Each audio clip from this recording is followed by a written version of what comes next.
तो स्टूडेंट, इस वीडियो के अंदर हम शुरू करने वाले हैं chapter number 4 linear equation in two variables of the 9th class NCERT. तो आज की इस वीडियो के अंदर हम इस चैप्टर का इंट्रोडक्शन करेंगे, इसके अंदर आने वाले सारे के सारे बेसिक पॉइंट्स को कवर करेंगे। तो चलिए शुरू करते हैं।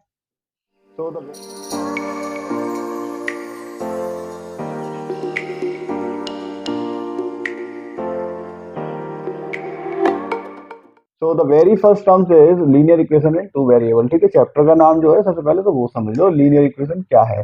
देखो, लीनियर इक्वेशन क्या है जिसकी हाईएस्ट पावर क्या है 1। ठीक है, let's suppose x plus y is equal to 9। यहाँ पर देखो जितने भी यहाँ पर वेरिएबल्स हैं, लाइक यहाँ पर एक ही वेरिएबल से एक ही वेरिएबल से दोनों की पावर क्या है 1 है, यानी कि हाईएस्ट पावर क्या है 1 है। तो इसलिए ये क्या है, एक लीनियर इक्वेशन है ना। लीनियर इक्वेशन किसको बोलते हैं, इसकी हाईएस्ट पावर क्या होती है 1। फिर उसके बाद में आ जाती है क्वाड्रेटिक इक्वेशन, फिर आ जाती है क्यूबिक, है ना। क्यूबिक वाली में 3 होती है हाईएस्ट पावर। और जैसे कहीं पे लिखा हुआ है 5x minus 2y is equal to 9, है ना। ये भी क्या है, एक लीनियर इक्वेशन है। ठीक है, कहीं पर लिखा हुआ है x plus 9 is equal to 12, ये भी क्या है, एक लीनियर इक्वेशन है। ठीक है, तो लीनियर इक्वेशन का मतलब क्या हो गया, हाईएस्ट पावर 1 हो गई। अब देखो linear equation in two variables, तो टू वेरिएबल्स का मतलब क्या हो गया, टू डिफरेंट अल्फाबेट्स। ठीक है, जैसे ये था हमारा x minus z is equals to -8। तो यहां पर क्या है, देखो दो तरह के वेरिएबल्स हो गए, x और y, दो तरह के दो अलग अलग वेरिएबल्स हो गए, और ये होगी एक इक्वेशन। ठीक है, तो linear equation in two variables में दो अलग अलग तरीके के अल्फाबेट्स होते हैं। जैसे ये हो गया हमारा एक, ठीक है, यहाँ पर भी क्या आते हैं, देखो दो अलग अलग तरीके के अल्फाबेट से। ठीक है, और ये हाईएस्ट पावर भी इनकी क्या है 1 है, इसलिए ये दो चीजों का कॉम्बिनेशन है linear equation in two variables का। मतलब एक तो क्या है, इक्वेशन लीनियर होनी चाहिए, यानी कि हाईएस्ट पावर क्या होनी चाहिए 1, और टू वेरिएबल्स का मतलब उसके अंदर दो अलग अलग अल्फाबेट्स आने चाहिए। ठीक है, दोनों अल्फाबेट्स क्या आने चाहिए, अलग अलग आने चाहिए। ऐसा नहीं होना चाहिए कि कहीं पे लिखा हुआ है 2y plus 18y is equal to 400। ये देखो दो अल्फाबेट्स तो है, लेकिन ये अलग अलग नहीं है ना। Both alphabet should be different. तो ये तो थे इस चैप्टर का जो नाम है, इसको आपने समझ लिया यहाँ पर। अब थोड़ा सा ध्यान से समझो। देखो कोई भी लीनियर इक्वेशन होती है, वो किस linear equation in two variable, वो किस फॉर्म के अंदर होती है। देखो जैसे मैं ये वाली लीनियर इक्वेशन अगर ले लेता हूं, let's suppose 5x minus 2y is equal to 9। ठीक है, अब ये एक लीनियर इक्वेशन है, तो ध्यान से देखो यहां पर क्या होगा। देखो दो तो वेरिएबल्स होंगे x और y। ठीक है, ये क्या है, मान लो, इसको मान लो आप a, इसको मान लो आप b, और 9 को मान लो आप c। ठीक है, इस c को यहां पर ले चलते हैं।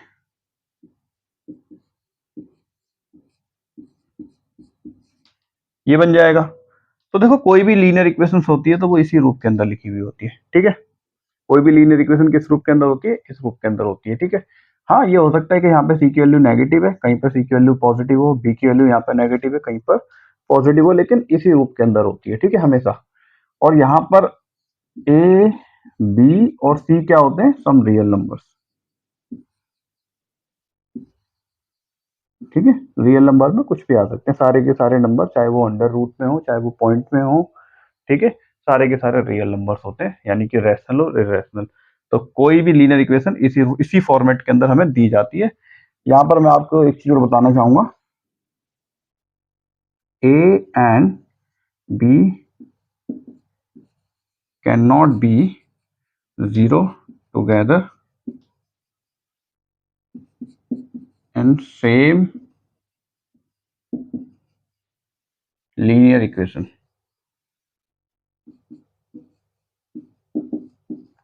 ए और बी जो है, यहाँ पर ए और बी की वैल्यू जीरो नहीं हो सकती, किसी एक की वैल्यू जीरो रख सकते हो आप, दोनों की नहीं रख सकते। ठीक है, अभी बताऊंगा क्यों। लेट्स सपोज आप यहाँ पर एक इक्वेशन बनाने वाले हो, ए की जगह आप मान लो यहाँ पर क्या है, लेट्स सपोज ए मान लो आप 5, बी मान लो 6 और सी मान लो 7। ठीक है, तो हमारी एक लीनियर इक्वेशन क्या बनेगी, 5x minus 6y minus 7 is equal to 0। ठीक है, ये बन जाएगी। ठीक है, और भी कुछ मान सकते हो, तो उसको भी लिख लेते हैं। जैसे मान लो ए की वैल्यू आपने मान ली 0, और बी की 6 ही रहने देते हैं। ठीक है, सेम रहने देते हैं, सी की भी सेम रहने देते हैं। तो ये आ जाएगा 0 multiply by x 6y minus 7 is equals to 0। ठीक है, तो ये भी क्या रहेगी, एक linear equation in two variable. ठीक है तो यहाँ पर भी दो वेरिएबल्स, और आप इसको फर्दर अगर सॉल्व करते हो तो देखो ये तो हो जाएगा 0, ये क्या आएगा -6 इज इक्वल टू 7, इधर आके किसका हो जाएगा पॉजिटिव, तो ये आ जाएगी आपकी वैल्यू, है ना। इसको और फर्दर सॉल्व करोगे तो y की वैल्यू 7y6 और -7 हो जाएगा। ठीक है, तो ये भी एक linear equation in two variables है जिसके अंदर a की वैल्यू क्या आती है 0, ऐसे ही आप b की वैल्यू भी 0 लिख सकते हो। ठीक है, लेकिन अगर आप दोनों की वैल्यू 0 लेकर देखो, जैसे हम यहाँ पर लिख लेते हैं a की वैल्यू भी मैं 0 ले लेता हूँ और b की वैल्यू भी 0 ले लेता हूँ, c की वैल्यू रहने देता हूँ 7। ठीक है, अब सॉल्व करोगे तो अब आपका आंसर क्या आएगा, देखो 0 multiply by x minus 0 multiply by y, है ना। यहाँ पर अब b की वैल्यू क्या रख दी 0, फिर y, फिर माइनस c की जगह 7 इज इक्वल्स टू 0। देखो ये 0 हो जाएगा, ये 0 हो जाएगा, यहाँ पे क्या बचेगा -7 इज इक्वल्स टू 0। तो -7 इज इक्वल्स टू 0 हो सकता है कि नहीं हो सकता है, इसलिए मैंने आपको ये वाली लाइन लिखवाई थी। किसी भी एक इक्वेशन के अंदर a और b की वैल्यू एक साथ 0 नहीं हो सकती। ठीक है, एक टाइम पर आप a की वैल्यू 0 रख सकते हो तो आपको b की कुछ ना कुछ वैल्यू दूसरी रखनी पड़ेगी, है ना। रियल नंबर्स ही रखने हैं, लेकिन ये नहीं कि दोनों में ही 0 आ जाएगा। ठीक है, रियल नंबर्स का मतलब तो आपको भी एक तरीके से आजादी मिल जाती है कि कुछ भी रख सकते हो कि सर 0 0 रख सकते हैं, बिल्कुल रख सकते हो, लेकिन एक इक्वेशन के अंदर a और b की दोनों की वैल्यू 0 नहीं रख सकते। ठीक है, तो ये चीज को भी ध्यान रखना।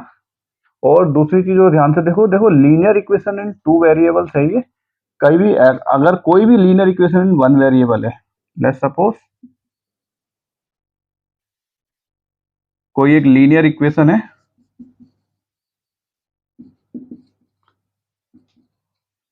इन वन वेरिएबल, ठीक है, तो आप इसको किस में लिख सकते हो, कैन बी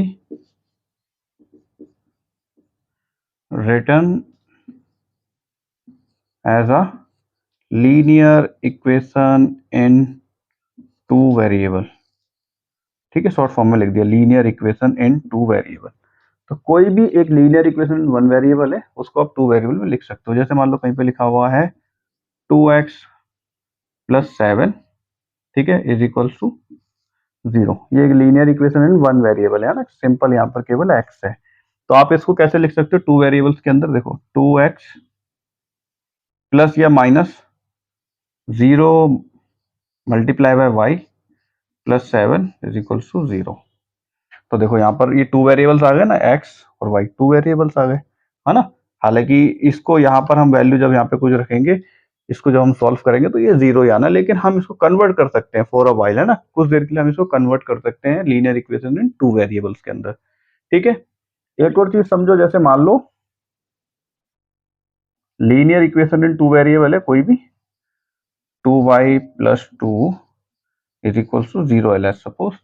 तो कोई भी, चाहे वो linear equation in one variable हो, चाहे वो linear equation in two variables हो, आप इसके दोनों साइड कुछ भी सब्सट्रैक्ट अगर करते हो, दोनों साइड मान लो आप कुछ भी सब्सट्रैक्ट कर सकते हो, कुछ भी आप ऐड कर सकते हो। ठीक है, दोनों साइड एक्सेप्ट, हाँ कुछ भी कर सकते हो, दोनों साइड प्लस और नेगेटिव, प्लस और माइनस दोनों तरफ आप कुछ भी कर सकते हो, तो इसकी वैल्यू चेंज नहीं होगी। ठीक है, कोई एक लीनियर इक्वेशन है, आप इसके दोनों साइड किसी से भी इसकी मल्टीप्लाई कर सकते हो, दोनों साइड सेम नंबर से। ठीक है, दो जैसे यहां से माइनस कर दिया, दो यहाँ पे प्लस कर दिया, यहाँ पे दो से मल्टीप्लाई कर दिया, तो यहाँ पर भी आपको वही करना है। ठीक है, समझ में आ रही है बात। तो इससे क्या होगा, इसकी वैल्यू चेंज नहीं होगी, लेकिन आप एक चीज का ध्यान जरूर रखना, जीरो से नहीं कर सकते आप। ठीक है, कोई भी वो नंबर क्या होना चाहिए, अनइक्वल टू 0 होना चाहिए। ठीक है भाई, अगर 0 से कर दोगे तो 0 ही हो जाएगी ना, फिर तो दोनों तरफ की वैल्यू चाहे कुछ भी हो। जैसे मान लो कहीं पे लिखा हुआ है 5 इक्वल्स टू 5 लिखा हुआ है, ठीक है, और यहाँ पे लिखा हुआ है सपोज 5x इक्वल्स टू 5 लिखा हुआ है। अब आप इसकी मल्टीप्लाई अगर 0 से कर देते हो तो ये पूरा 0 बन जाएगा, इसकी मल्टीप्लाई भी 0 से करनी पड़ेगी तो ये भी पूरा 0 बन जाएगा, तो इक्वेशन पूरी 0 हो गई ना। फिर यहाँ पर देखो पहले क्या था, 5x इक्वल्स टू 5 था, तब इक्वेशन की वैल्यू क्या आनी थी, 1 आनी थी, x की वैल्यू क्या आनी थी 1। अब क्या आएगी वैल्यू, 0 इक्वल्स टू 0, तो x की वैल्यू तो 1 नहीं रही ना, वैल्यू तो चेंज होगी ना। तो आप दोनों तरफ 0 से मल्टीप्लाई या डिवाइड नहीं कर सकते, ठीक है। डिवाइड 2 से कर सकते हो तो यहाँ पे भी 2 से करना पड़ेगा, ठीक है। लेकिन वही है, फिर जिस भी नंबर से डिवाइड करते हो वो नंबर क्या होना चाहिए, 0 नहीं होना चाहिए, ठीक है। 0 से छोटा, बड़ा, नेगेटिव, पॉजिटिव, कोई रैशनल, कोई इरेशनल, कुछ भी हो सकता है। दोनों तरफ सेम चीज करने पर उस इक्वेशन की वैल्यू चेंज नहीं होती है, ठीक है। तो अब करते हैं, देखो एग्जांपल नंबर फर्स्ट है, इन कॉन्सेप्ट के ऊपर बेस्ड वो करते हैं। तो देखो स्टूडेंट, एग्जांपल नंबर फर्स्ट देखते हैं। Write each of the following equation in the form of ax plus by plus c is equal to 0 and indicates the value of a b c in each of the cases. तो देखो किस फॉर्म के अंदर लिखना है, जो basic linear equation in two variables वाली फॉर्म होती है जो मैंने आपको बताई थी, उसी फॉर्म के अंदर लिखना है। तो लिख देते हैं। देखो सबसे पहले यहाँ पे क्या कर देते हैं, हमें किस फॉर्म में लिखना है इसको, कि हमारे पास में एक तो हो ax, एक by और एक c हो, ठीक है। तो देखो यहाँ पर देखो ax तो है ही, प्लस by भी है, यानी कि 3y, c नहीं है तो हम क्या कर सकते हैं, इसको यहाँ पर ले चलते हैं। 4.37 को आप लेफ्ट हैंड साइड पे ले चलो, तो राइट हैंड साइड पे क्या बचेगा, फिर 0 बचेगा, ठीक है। अब देखो ये इसी फॉर्म के अंदर आ गया ना, वो फॉर्म लिख दो, ax plus by plus c is equals to 0। अब वैल्यू वैल्यू आपको इंडिकेट करनी है। देखो x की वैल्यू क्या, a की वैल्यू क्या है यहाँ पर 2, b की वैल्यू क्या है यहाँ पर 3 और c की वैल्यू क्या है यहाँ पर -4.37, ठीक है। बहुत ही आसान है। नेक्स्ट क्वेश्चन देखते हैं इसका। इसको क्या करो, देखो इसको भी यहाँ ले चलते हैं हम।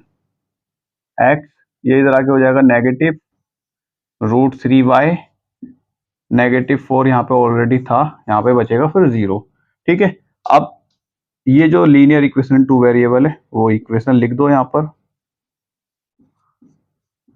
ठीक है। आप हमेशा पॉजिटिव वाले ही लिखो, ठीक है। फिर वैल्यू जो नेगेटिव हो उसमें कर दो, ज्यादा इजी रहती है। तो यहाँ पर देखो कुछ नहीं है तो क्या है, 1 है, ठीक है।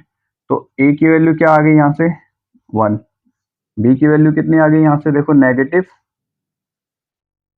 -√3, c की वैल्यू क्या आ गई यहाँ से -4, ठीक है। ये हो गया इसका आंसर।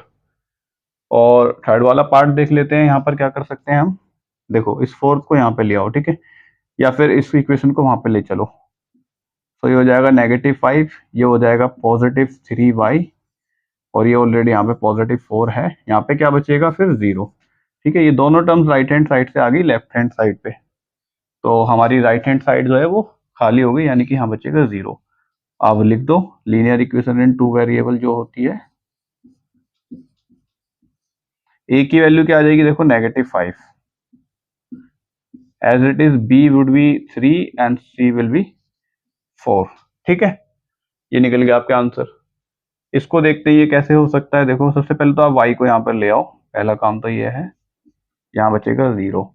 देखो हमारे पास में ax आ गया, by आ गया ना, ax और by ये कुछ नहीं तो 1 है। c की जरूरत है हमें, तो आप क्या लगा दो यहाँ पर 0 लगा दो, +0 बस, ठीक है। जब c की वैल्यू है ही नहीं तो फिर 0 ही होगी, लेकिन हमारी मजबूरी यहाँ पे बोला गया कि लिखो आप इसी फॉर्म के अंदर, तो बस इस फॉर्म के अंदर हम लिख देते हैं। अब लिख दो equation ax plus by plus c is equal to 0। a की वैल्यू हो जाएगी कितनी 2, b की वैल्यू कितनी हो जाएगी -1 एंड c विल बी 0, ठीक है। बहुत ही इजी क्वेश्चन था, एग्जाम्पल है। अब देखते हैं नेक्स्ट एग्जाम्पल।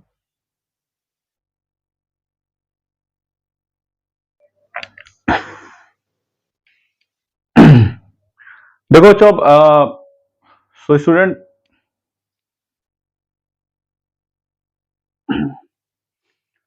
तो बच्चों देखो, तो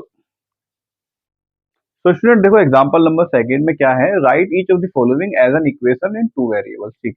टू वेरिएबल्स वाली इक्वेशन में इनको कन्वर्ट करना है। देखो अभी क्या है, यहाँ पे 1 वेरिएबल है। सबसे पहले तो क्या करो, 0 0 ले आओ, ठीक है, साइड में, राइट हैंड साइड में 0 ले आओ। तो इसको यहाँ पर ले चलते हैं, ये हो जाएगा +5 और राइट हैंड साइड जाएगी एकदम 0। अब यहाँ पे 2 वेरिएबल चाहिए, तो कैसे लिख सकते हैं, देखो x plus 0 multiply bye y, एक वेरिएबल आप अपने आप से ऐड कर सकते हो, बस हो गया, 2 वेरिएबल्स के अंदर हो गया, खत्म, दैट्स इट। इसको कैसे करोगे? सबसे पहले तो 2 को यहाँ पर ले आओ, 2 हो जाएगा नेगेटिव, ठीक है। अब आप यहाँ पर ऐड कर दो, देखो ऑलरेडी y है तो यहाँ पर आप x ऐड कर दो। So 0 multiply by x plus y minus 2 is equals to 2, है ना। x की मल्टीप्लाई 0 से होगी, सो x विल बिकम 0। तो इससे क्या होगा, हमारी जो इक्वेशन है उसकी वैल्यू भी चेंज नहीं होगी, वापसी देखो y की वैल्यू 2 आ जाएगी। देखो ये हो जाएगा 0, ये y minus 2 is equals to 0, y 2 को यहाँ पर ले और 2 आ जाएगा पॉजिटिव। नेगेटिव है, राइट हैंड साइड पर आगे पॉजिटिव हो जाएगा, ठीक है। ये समझाने के लिए करा था, ये इस क्वेश्चन का पार्ट नहीं है। आप 0x कर सकते हो, जैसे मैंने वहां पे 0y करा है। इससे क्या होगा, वैल्यू चेंज नहीं होगी, लेकिन इक्वेशन ये किस में बन जाएगी, 2 वेरिएबल्स के अंदर, ठीक है, एज क्वेश्चन डिमांड्स। अब इसको देखते हैं, ये -3 हो जाएगा। लेफ्ट हैंड साइड पे जाके यहाँ पर आप y as a variable add कर सकते हो। ये हो गया लीनियर इक्वेशन इन 2 वेरिएबल्स, ठीक है। इसको देखो, -2 इज इक्वल टू 0, ये हो जाएगा 5y, यहाँ पर ऐड कर देते हैं 0 multiply by x minus 2 is equal to 0। तो ये आ गया लीनियर इक्वेशन इन 2 वेरिएबल्स।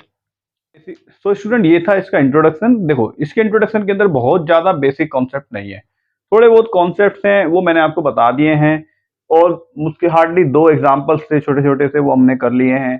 तो अब सीधा हम इसकी करेंगे डायरेक्ट एक्सरसाइज। तो मिलते हैं नेक्स्ट वीडियो के अंदर। Thank you for watching.